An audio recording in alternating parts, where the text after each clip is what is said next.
Restaurando a Família, de Walter Natter Jr. e Magali Natter. Segundo dia. As feridas da alma precisam ser curadas. A nossa vida é uma luta constante, desde a infância, adolescência, juventude, até atingirmos a idade adulta. Vamos passando por muitas crises e tribulações. Com isso, guardamos sentimentos de inferioridade, abandono, rejeição, mágoa, culpa e muitos outros. Talvez até por frustrações ou fracassos profundamente arraigados em nossa alma, ferindo o coração. Tudo isso vem causar feridas na alma e muita dor. E a vida se torna mais difícil ao nos compararmos com os outros. Ficamos desapontados conosco mesmo, sentindo-nos inferiores, desejamos ter aquilo que não podemos adquirir, cobiçamos e queremos o que os outros têm. Vemos pessoas morarem em casas maravilhosas que, talvez, nunca poderemos ter, ou até mesmo os carros que possuem, ou as roupas que vestem. Isso que estou dizendo são palavras ditas por pessoas ministradas por mim, ao colocarem seus pensamentos, refletindo seus sentimentos de cobiça, inveja, ciúmes, inferioridade e outras coisas mais. Vejo os frutos da angústia e da discórdia, causando sofrimento em muitas vidas.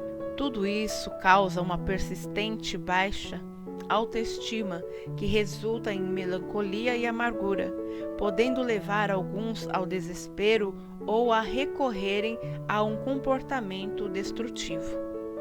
Outros, que não têm forças para lutar, entregam-se às drogas ou ao alcoolismo, chegando até mesmo a pensar em suicídio, que, em muitos casos, acaba se transformando em realidade. Muitos morrem assim, por entregar-se à derrota e ao fracasso. Infelizmente, esses são fatos reais de uma sociedade pobre e falida à qual pertencemos. Basta ler ou ouvir nos noticiários diários os acontecimentos do mundo. Todos os dias, fatos como esses se repetem. Em que situação nós nos encontramos? Uma guerra está instalada. Policiais e bandidos estão morrendo quase todos os dias. Famílias de ambos os lados destruídas em desespero e sem rumo. Muitos que se encontram no mundo do crime continuam matando e ferindo os outros, devido à sua baixa autoestima. Se procurarmos saber a maneira pela qual foram criados, com toda certeza descobriremos que viveram e cresceram indignamente, humilhados, desamparados, sem carinho e sem amor. Alguns nem conheceram os pais. Um homem que se converteu recentemente disse: "Meu coração é de Jesus, mas meu pulmão é da Souza Cruz." Como pode? Por que será que chegamos a situações tão horríveis e deprimentes? Coisas tão absurdas que nem conseguimos acreditar, que dirá aceitar. Creia que tudo tem a sua lógica, como também explicação, mas o fundamental é sabermos que o principal problema vem dos pais, dos atos e atitudes que demonstram dentro de casa. Tudo passa de pai para filho, de geração a geração. As pequenas crianças sabem de tudo o que está acontecendo. Tenha certeza disso. Pai, qual o significado desta pequena palavra? Olhando o dicionário, vamos encontrar indivíduo que gerou filho ou filhos, criador, progenitor, autor, fundador, homem de sentimentos paternais. Temos aqui alguns termos qualificativos para designar um pai biológico e verdadeiro. Em meu conceito do que é ser verdadeiramente um pai, ou como deveria ser, o qualificaria como protetor, amoroso, justo, fiel, bondoso, carinhoso, honesto, homem de caráter conselheiro em quem se possa confiar, sacerdote no lar, um herói. Palavras lindas, mas que, infelizmente, não representam a realidade dos pais na vida dos filhos. O que vemos hoje é pais matando filhos e filhos matando pais. Basta ver os noticiários, não é verdade? Fatos sem sentido, sem nexo algum. Hoje, o diagnóstico para um filho é de rejeição, abandono, dor, mágoa, ressentimento, revolta, medo, pavor, pânico, insegurança, filhos feridos com um coração machucado. Analisando friamente toda essa situação, e pelo trabalho que fazemos ao ministrar pessoas quase todos os dias, tenho plena convicção de que ninguém pode dar o que nunca teve. Quem nunca recebeu amor não saberá dar amor. É muito simples. O Senhor disse que remiria o tempo e que o amor se esfriaria. Acho que já congelou. O que você acha? Somos negligentes e orgulhosos, não sabemos nos arrepender e muito menos perdoar. Por falta de temor ao Senhor e amor ao próximo, é que os portais do inferno estão sendo abertos todos os dias. Os demônios estão sendo alimentados e ficando cada vez mais fortes por causa da perversão e sujeira do coração humano. O nível de batalha nos dias de hoje é outro.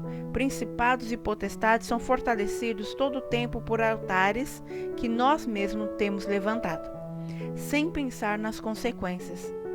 Muitos estão buscando a Deus em lugares errados, achando estar certos.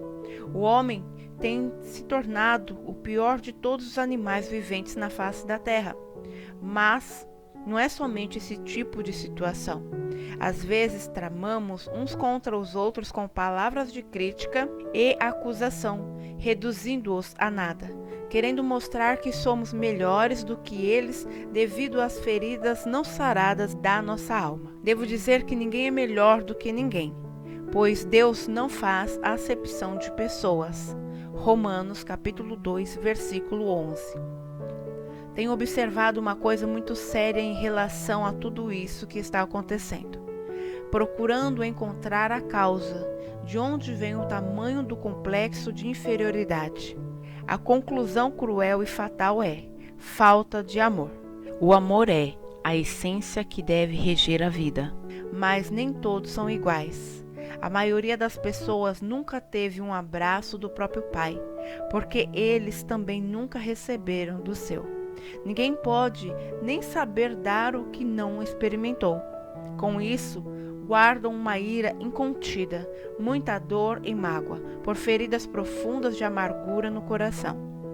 A pessoa que nunca sentiu o verdadeiro valor de ser amada é incapaz de amar os outros. O pior de tudo é que não consegue nem amar a si mesma. Quem não ama a si próprio sente falta de confiança em tudo o que faz. Sente-se incompetente e inseguro, não conseguindo viver uma vida plena de paz em todos os sentidos. Passam a experimentar uma vida repleta de inúmeras frustrações e muitas mágoas. Se essa pessoa não procurar por ajuda, acaba tornando-se reclusa, solitária, buscando na solidão uma companheira. Ela se abandona, desistindo de viver. E pensa: viver para quê, se não sirvo para nada? Aliás, meu pai sempre dizia: você não presta para nada, nunca vai ser nada na vida. Será que você já ouviu algo assim? Ou ainda, seu casamento não vai dar certo. Pais que não querem o casamento. Essa é outra forma de sermos feridos profundamente, que deixa-nos marcas. Palavras que trazem um jugo maligno e que bloqueiam a liberação da bênção, como por exemplo: você é burro, seu malcriado. Por acaso somos filhos do mal? São muitas palavras malditas que nos ferem no transcorrer da vida. Precisamos perdoar essas pessoas, sabendo que o Senhor nos abençoa como filhos. Nos casos em que fomos rebeldes, é preciso pedir perdão a Deus, pois Ele nos perdoa por qualquer situação mediante nossas confissões de arrependimento com sinceridade de coração. Ele é o perdão. Palavras malignas de imprecação podem prejudicar muitas vidas, porque são mentiras que o inferno promove e passamos a acreditar ser verdade. Então caímos nos laços do engano. Apelidos na escola, o que hoje é chamado bullying, narigudo, orelhudo, seu careca, quatro olhos, gorducho, magricela, varapau, coisas desse tipo vão perseguir muitos por longos anos. Temos de tomar cuidado com as palavras que saem de nossa boca, porque às vezes podem destruir o próximo. Quem comete essas atrocidades pode ser até que tenham passado pelas mesmas coisas. Buscam uma espécie de vingança. O que precisamos entender é que temos um inimigo que procura destruir-nos.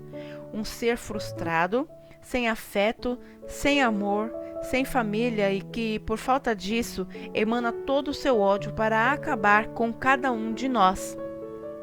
Satanás sabe que onde existe harmonia, comunhão e verdadeiro amor, Deus está presente, e assim vai procurar usar de todas as suas armas para destruir os bons e fiéis relacionamentos. Uma família bem-sucedida é fruto de uma conquista pela obediência aos preceitos da palavra de Deus. A família bem estruturada se constitui em uma escolha sábia, na qual os cônjuges, precedendo ao altar, convidam Deus para fazer parte de suas vidas. Uma aliança é feita com Ele, em decisão de seguir todos os seus preceitos para nortear com sabedoria a vida conjugal. Agora veja bem, não é pelo fato de você ser crente que o seu casamento será bem-sucedido, e sim pelo fato de ser um cristão verdadeiro, alguém que não somente crê nas Escrituras, mas as coloca em prática e nelas medita de dia e de noite. Elas têm tudo para que seu casamento e sua família sejam bem-sucedidos. Infelizmente, sabemos que não é isso o que tem acontecido em nossa sociedade podre pela raiz. Não é necessário dizer que muitos casamentos estão sendo destruídos, mas o pior é que muitos são de pessoas que se dizem cristãs. Não deveria ser assim, pois quem tem Jesus, cujo corpo é templo do Espírito Santo, tendo a palavra para dirigir seus passos, tem tudo para ser bem-sucedido. Deveria ser diferente, mas onde estamos errando? Não creio que alguém se case para ser infeliz, ou pensando na probabilidade que, se não der certo, separa. Não consigo pensar assim. Será que nos lembramos das palavras ditas diante do altar? Parece que não.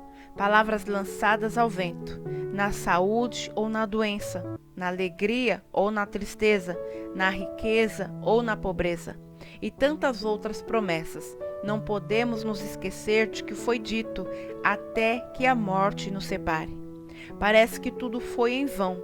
Na verdade, jamais poderíamos pensar em separação, a não ser mediante a morte. Porém, o adultério e o divórcio estão destruindo tudo o que encontram pela frente, como um fogo avassalador. Precisamos ser restaurados.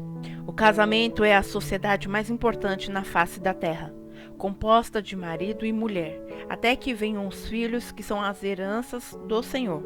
Infelizmente, nos dias de hoje, o casamento está sendo visto como uma instituição fracassada.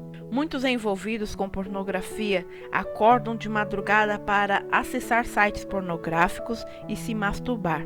Pessoas casadas que dizem ser impossível controlar os desejos. E quando param para pensar no que estão fazendo, já foi. E o pior é que dizem ser crentes, a tal da internet, que sempre digo que é necessário apenas trocar uma letra para saber que vem do inferno. Deveria chamar-se Infernet. Tem destruído muitas famílias. Nossos filhos estão se perdendo, acessando sites pornográficos. É claro que não podemos generalizar dessa forma, pois é útil para o trabalho e funcionamento de quase tudo para os dias de hoje. Mas, tratando-se de coisas ruins, Com respeito a maldades e perversões, ali é possível encontrar e escolher o que quiser, pois está tudo liberado para qualquer idade. Neste aspecto, é que acho ser totalmente errado, pois quem pode impedir uma criança de acessar algum site? Fica muito difícil. Sites pornográficos são acessados para combater a solidão e a falta de amor que existe no coração de muitos. Esses estão se autodestruindo e o buraco das emoções vai se tornando uma grande cratera. Enfim, a nossa vida se torna um cair e levantar. Vamos acumulando, com o passar do tempo, todo tipo de tranqueiras, tanto na área física quanto emocional e espiritual, por falta de sabedoria, discernimento e conhecimento. Mas, infelizmente, o que estamos perdendo é a essência da vida, o amor. Assim sendo, em algumas situações temos sido cruéis com as pessoas que deveríamos amar de verdade. A traição e o adultério têm entrado nos lares, causando inúmeros casos de separação, destruindo muitas famílias.